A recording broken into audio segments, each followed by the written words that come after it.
Повеќе големи одрони од камења, карпи и земји над 10 метри се струполија на патот кој води кон планинскиот предел Бањиче, оддалечен околу 3 километри од Тетово. Ерозивни процеси има долж целиот коловоз, а на одредени места уништена и пешачката зона. Пешаците и возачите кои го користат овој пат се во постојан страф и неизвестност. Пред неколку денови овдека каменот 2 тона. Мазала што ќе пројде со кола некој или пешки ти идеш на свој пут, тој не кажува кога паѓа.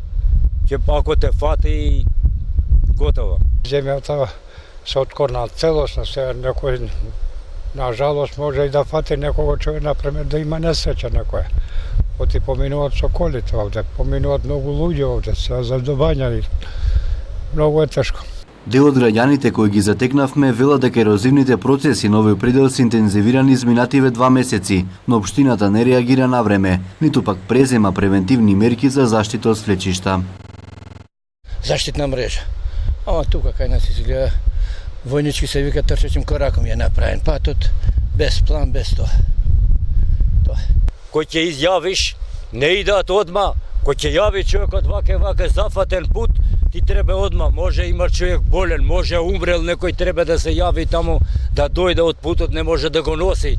Патот и тротоарот кон Бањиче целосно беа реконструирани минатата година, но според геолозите тој е нестручно изграден и пробиен, причини поради кои се случуваат слечиштата. Од општина Тетово како и досега останаа само наветувања. Велат дека одроните ги расчистуваат, а работат и на проект за заштита на овој предел од ерозии.